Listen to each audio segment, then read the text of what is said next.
Assalamualaikum warahmatullahi wabarakatuh. Di sini kami akan menjelaskan tentang quiz project struktur data dan algoritma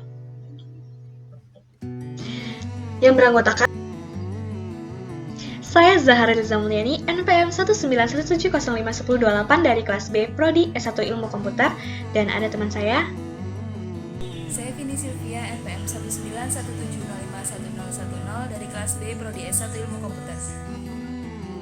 Baik, langsung saja untuk deskripsi kuisnya. Kita diminta untuk membuat satu studi kasus di mana kasus tersebut harus diselesaikan dengan kombinasi antara 3 struktur dasar algoritma, yaitu sequence, selection, dan repetition, lalu implementasikan dalam program C++. Sebelum kita ke studi kasus, di sini kita akan bahas terlebih dahulu apa itu sequence, selection, dan repetition. Sequence atau urutan merupakan urutan pengerjaan dari perintah atau statement pertama sampai dengan perintah atau statement terakhir. Selanjutnya ada selection. Selection atau pemilihan adalah struktur program yang melakukan proses pengujian untuk mengambil suatu keputusan, apakah suatu baris atau blok instruksi akan diproses atau tidak. Baiklah, selanjutnya adalah repetition, di mana repetition ini adalah struktur pengulangan, yaitu struktur algoritma yang memungkinkan adanya statement atau aksi yang dijalankan berkali-kali sampai kondisi pengulangannya terpenuhi. Nah, di studi kasus kelompok kami, di sini kami akan membuat program kalkulator sederhana, di mana terdapat beberapa operasi matematika seperti penjumlahan, pengurangan, perkalian, pembagian, perpangkatan, dan perhitungan luas bangun datar. Lalu user akan memilih operasi mana yang akan dilakukan, dan untuk perhitungan luas bangun datar, user juga akan memilih bangun datar yang akan dicari luasnya dari beberapa pilihan bangun datar yang ditampilkan. Nah, untuk semua operasi matematika yang akan dilakukan, input berasal dari user atau pengguna. Baiklah, selanjutnya akan kami jelaskan lebih detail bagaimana algoritma dari studi kasus kelompok kami dan juga akan dicontohkan dalam C++ oleh Vini Sylvie. Baik, di sini saya akan menjelaskan tentang algoritma kalkulator sederhana, di mana nanti algoritma ini user bisa menginputkan pilihan program hitung, lalu nanti tersedia hitung penjumlahan, pengurangan, perkalian, pembagian, dan juga perpangkatan dan luas bangun datar. Nah, algoritma ini terdiri dari sequence atau urutan, ada selection yang kami pakai di sini ada case dan juga if else, lalu ada repetition for. Nah, di sini ini untuk case-nya, di sini untuk for, repetition-nya, lalu untuk ada if else di bagian luas bangun datar ya, if else. Nah, di sini untuk penulis algoritma kita menggunakan deklarasi dan juga deskripsi. Untuk deklarasi di sini variabelnya semuanya beri tipe data integer atau bilangan bulat seperti itu. Nah, di sini deskripsinya ada dua, ada write dan juga ada read. Untuk write itu untuk mencetakkan gitu atau mengoutputkan. Lalu kalau untuk read ini adalah membaca inputan dari user. Langsung saja di sini ada beberapa variabel, di mana nanti di sini untuk variabel hitungnya, hitung sederhana seperti pengurangan, perkalian, pembagian, dan perpangkatan. Lalu di sini ada variabel untuk luas bangun datar. Lalu di sini ada i, gitu, untuk variabel bantuan pada repetition atau pengulangan for, gitu ya. Di sini deskripsinya yang pertama, mencetakkan program kalkulator sederhana ini untuk mempermudah user membaca programnya gitu. Kalau di sini user bisa memilih ada 6 program bisa dipilih ya. Lalu di sini akan mencetakkan masukan pilihan. Menggunakan variabel pilihan, nanti program akan membaca inputan pilihan dari user. Nanti di sini kami menggunakan case, di mana cara penulisan case ini adalah variabel dan juga ini adalah kondisinya. Yang pertama ada pilihan pertama, ini adalah nama variabelnya, pilihan pertama. Lalu di sini adalah prosesnya. Di sini ada yang pilihan pertama ini adalah untuk penjumlahan. Nah, untuk penjumlahan ini kami menggunakan repetition for. Lalu di sini nanti program akan membaca inputan dari user menggunakan variabel n. Nah, hasil di sini cara membaca adalah hasil sama dengan 0. Kenapa di sini hasil sama dengan 0? Karena nanti di sini akan berpengaruh pada proses hitung yang di sini ya. Lalu di sini hasil sama dengan 0, di mana for i 1 sampai dengan n akan melakukan atau do mengeluarkan atau mengoutputkan masukan bilangan ke i. I tadi adalah pengulangan yang dari for tersebut ya. Misal nanti dia memasukkan angka 2, berarti nanti pengulangan dari 1 sampai dengan 2. Nanti di sini program akan membaca lagi masukan atau inputan bilangan dari user. Misalnya tadi dia ingin banyak bilangan 2, berarti nanti bisa ada 2 bilangan yang dimasukkan seperti angka 3 dan angka 4 misalnya. Nanti di sini akan diproses penjumlahannya di sini. Jadi misalnya angka 2 dan angka 4 jadi angka 6. Jadi hasil ini untuk menyimpan ini adalah variabel untuk menyimpan hasilnya. Misal tadi sebenarnya 2, setelah ditambah jadi 4 jadi 6. Nah, di sini penambahannya akan disimpan. Lalu dicetak di sini. Untuk penggunaan for, maka harus diakhiri dengan and-for. Untuk pilihan kedua, ini hampir mirip dengan yang program penjumlahan. Dia hanya menampilkan program pengurangan dan berbeda di bagian operasi hitungnya saja. Lalu untuk pilihan ketiga ini agak berbeda karena tadi pakai pengulangan atau repetition, di sini tidak menggunakan pengulangan tapi dia langsung operasi hitungnya saja, tapi dia sama programnya akan membaca inputan dari user, yaitu di sini menggunakan variabel bilangan dan juga bilangan 1 seperti ini ya. Nanti semisal adalah ini hanya untuk 2 bilangan saja, misalnya nanti bilangannya yang dimasukkan adalah angka 3 dan juga angka 4, maka nanti hasilnya 12 akan disimpan di variabel hasil.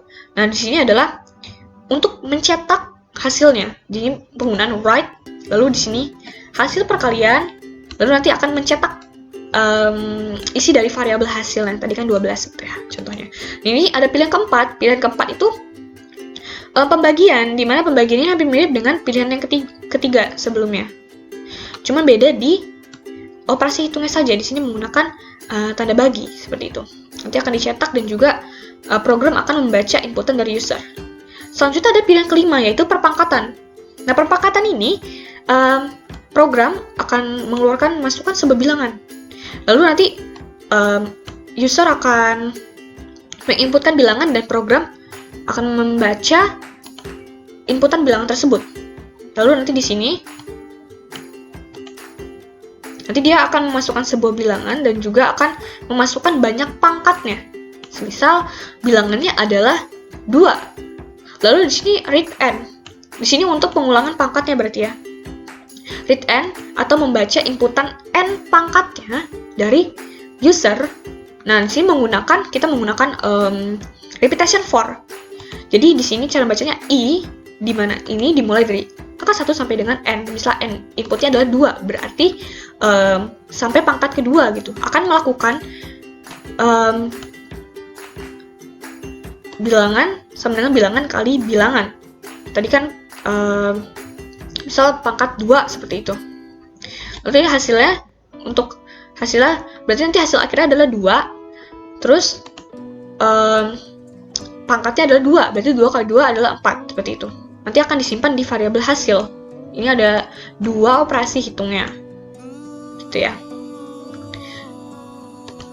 Selanjutnya di sini harus diakhiri dengan and-for karena tadi memulai dengan for. Lalu program akan mencetak hasilnya. Selanjutnya ada pilihan ke-6. Pilihan ke-6 ini akan mencetak nanti kondisi ke-6 ya. Di sini akan ada prosesnya, yaitu menghitung luas bangun datar. Di mana nanti user akan memilih ada 4 bangun datar yang tersedia di sini yang bisa dihitung luasnya. Ada persegi, persegi panjang, lingkaran, dan segitiga. Langsung saja di sini read pilihan.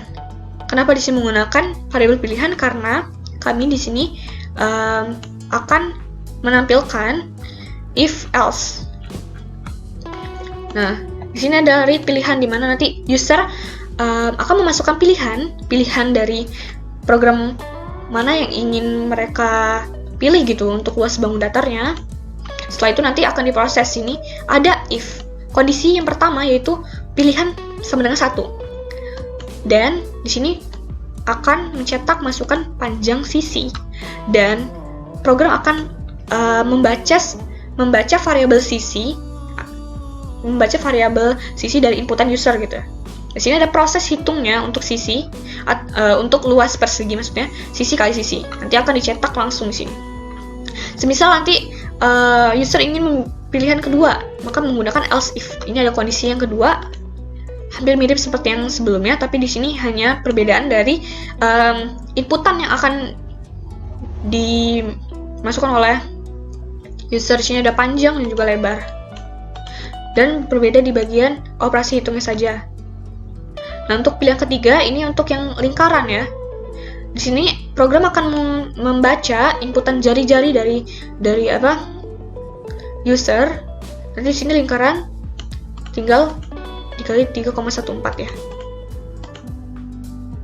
Ini operasi hitungnya. Lalu else di sini adalah segitiga. Jadi yang terakhir itu menggunakan else karena sebelumnya if, else if, lalu nanti menggunakan else. Ini adalah proses hitungnya. Lalu setelah menggunakan else if, itu harus diakhiri dengan and if seperti ini. Nah, selanjutnya adalah otherwise. Untuk otherwise ini adalah akhir dari case. Tadi kan case-nya ada pilihan pertama sampai dengan pilihan ke-6. Nah, untuk yang pilihan terakhir adalah otherwise. Semisal user memasukkan angka 7, maka dia akan mencetak pilihan Anda tidak tersedia, silahkan coba lagi, seperti itu. Lalu, kalau kita menggunakan case, maka harus diakhiri dengan and case, seperti itu. Saya kira itu saja yang dapat saya sampaikan mengenai algoritma kalkulator sederhana. Dan selanjutnya akan dicontohkan dan akan dijelaskan oleh Vini Silvi bagaimana program dijalankan di C++. Terima kasih. Baik, sekarang kita masuk ke penjelasan atau implementasi studi kasus kita dalam program C++. Nah, langsung saja bisa dilihat di sini pada baris pertama dan kedua. Ini merupakan header dari C++-nya. Lalu dalam fungsi main di sini dari baris ke-6 sampai baris ke-13 ini adalah menampilkan judul program, yaitu program kalkulator sederhana. Lalu ada pilihan operasi matematika yang bisa dilakukan, itu mulai dari penjumlahan, pengurangan, sampai ada luas bangun datar. Nah, dari baris ke 14 sampai ke 19 itu adalah pendeklarasian variabel-variabel yang akan digunakan nantinya dengan tipe datanya itu apa. Jadi contoh di sini itu ada variabel sisi itu tipenya integer, lalu variabel jari-jari tipenya integer, dan ada variabel hasil dan L lingkaran itu tipe datanya double. Nah, selanjutnya ini menampilkan perintah untuk memasukkan pilihan dari operasi matematika yang tersedia. Lalu user akan menginputkan pilihannya. Lalu sistem CLS ini berfungsi untuk menghapus tampilan pada program sebelumnya. Nah, menghapus tampilan ini dan menampilkan program selanjutnya. Nah, di sini kelompok kami menggunakan struktur case.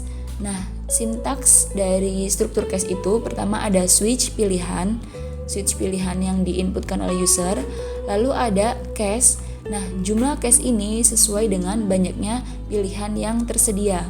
Jadi ada 6 case. Case 1 itu penjumlahan, case 2 pengurangan, case 3 perkalian, case 4 pembagian, case 5 perpangkatan, dan case 6 luas bangun datar.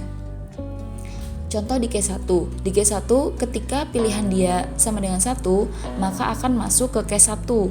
Nah, di case 1 ini program akan menampilkan judulnya, yaitu program penjumlahan, lalu menampilkan perintah untuk memasukkan banyak bilangan, lalu di sini menginputkan banyak bilangannya, lalu di sini ada pendeklarasian hasil sama dengan 0. Jadi nilai awal hasil itu 0. Lalu di sini kita menggunakan perulangan for mulai dari I sama dengan 1 sampai I kurang dari sama dengan N atau banyak bilangannya. I++ artinya agar program itu terus bertambah. Nah, akan menampilkan tampilan untuk memasukkan bilangan ke I atau ke 1, ke 2 sampai ke N. Nah, ini sein bilangannya, dan ini proses perhitungan hasilnya, yaitu hasil sama dengan hasil plus bilangannya. Lalu selanjutnya ini menampilkan hasil penjumlahan, dan di sini ada break.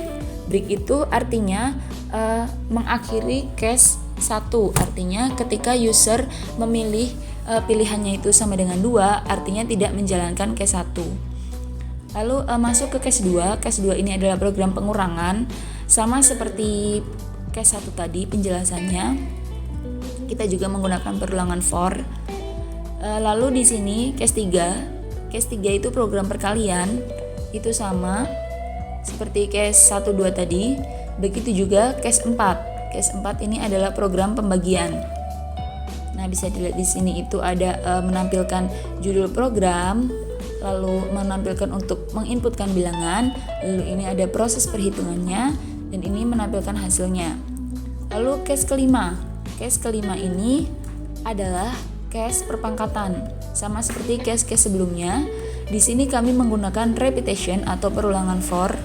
Itu dimulai dari I sama dengan 1 sampai I ke N. Lalu case terakhir case 6. Case 6 ini adalah case menghitung luas bangun datar.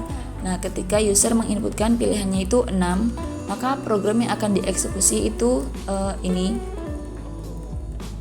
Nah, di sini bisa dilihat kita menggunakan struktur dasar algoritma itu selection if else if.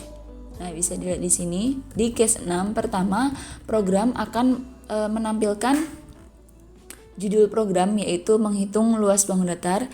Lalu di sini ada optionnya bangun datar yang bisa dihitung itu ada mulai dari 1 persegi, 2 persegi panjang sampai ke 4 itu segitiga. Lalu di sini perintah untuk memasukkan pilihan bangun datarnya.